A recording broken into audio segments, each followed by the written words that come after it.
Welcome to the Fukian Inn. I'm filming here today. I want to talk about states that require online classes for graduation requirements. Florida, Alabama, Michigan, Idaho, and Virginia have already caught on. They've already implemented it. They're going forward with it. Today we're going to look at the aspects of this, the value to the students, the value to education. We're going to look at the access level for students and districts. We're also going to talk about the implementation. How can this be done efficiently? Because we always know that the bottom line is money. Let's start with the why. For most states, the why is because of the real world application. That's what they want. Senator Flores of Florida says, we're walking around with Blackberries, cell phones, iPods, iPads in our pockets. The only place, unfortunately, where tech has not been fully integrated has been our classroom. I think he's kind of right. I think often we're thrown technology and say, here, implement it, but there's no clear-cut path. Um, but this leads to a preparedness for our students in the real world. At the college level, most colleges are requiring online classes, or there's an option for online classes.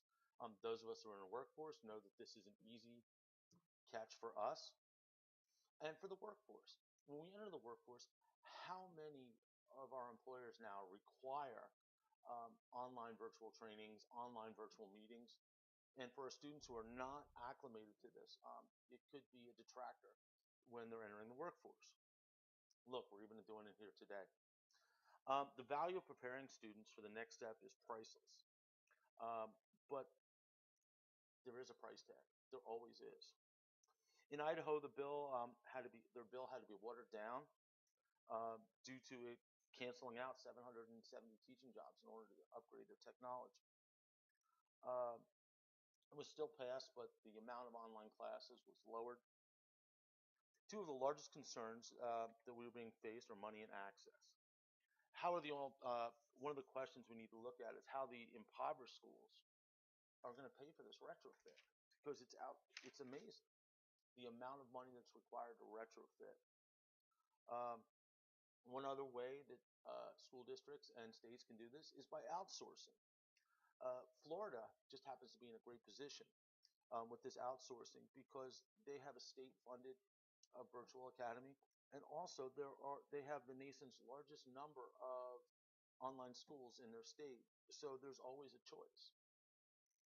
Some states don't have that option. In Indiana, the online provision was shot down in 2012 because of the lack of outside online providers to the districts. It's also a concern um, about online providers within the locale. Districts would probably just throw together packages to meet the requirements, and this isn't going to serve our students well. Next, I'd like to speak to access to the internet. I'm not talking about access to online providers of education. I'm talking about access to internet. There's a school district in Idaho, the Lake Penn Oroville School District, in which the school district is spread over 52 mountainous miles near the Canadian border. It's a major obstacle for them to get internet. In this case, the students would have to be provided with time at school in order to access the online classes. And it's about leveling the playing field. Idaho isn't the only state which has this. Another one was Colorado. Some towns in Colorado are just too rural to get broadband. I mean, things are being done with the infrastructure, with internet access, but it's not going to happen overnight, and it costs money. It all comes down to funding. No matter what, the research and studies that need to be done, that costs money. The education training and the planning, it's going to cost money. Implementation, definitely is going to cost money. Where does the money come from? Are we going to take it from taxes? Are we going to cut teachers, like some states have proposed? Or is this going to be the federal fund with a carrot that comes out to us? And we've seen this happen before, and it's not always worked. For example, one example in Florida was given $30,000 to retrofit and build new computer labs that are needed in order to uh, get with the regulations on having online classes. Where can the schools acquire the funds? I don't know. It's an investment for the future, but at what cost? Again, cutting teachers. You cut other programs that have already been cut. This implementation of online classes, mandatory online classes for high school students, it's going to be a huge quagmire of red tape. It seems like Florida, from what I've read and what I've researched, it seems like Florida, having a state-funded online academy, district-level online classes, and virtual charter schools, is well positioned for its students because there are choices. Perhaps other states, or those not yet on the wagon, should look to outside vendors for virtual schools, virtual academies that are already in place, and they could bring in to help assist them with this, either transitioning their own district or just providing an outsourcing place for students to go and take these online classes. Uh, of course, it will come down to money. It does, and it always will. It's going to come down to the funds. Where are the funds coming from? How are we getting them?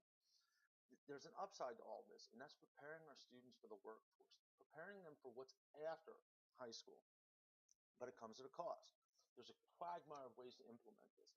Um, and some are going to come down to, oh, we want to do this, but we don't have the money. Or it's just an ego thing where we don't want to take this away from our students. If this is done correctly, if the implementation is done correctly, it'll be successful. But if it's done haphazardly, well, yet another failure to a program that didn't have the backup to it. I know this sounds like a lot of common sense, and it sounds like, oh, we can figure this out on our own. But for once, this change in education is led by a number of counters, by number counters, percentage readers, but rather by the people who are not there every day leading the charge. How about if there's going to be a mandate, we take a look at the pros and cons and not let the bottom line number drive it out. I mean, I know that's what it comes down to, but there's got to be more to it than that. Let's look at the humanistic side for success. Where's this worked and how has it worked?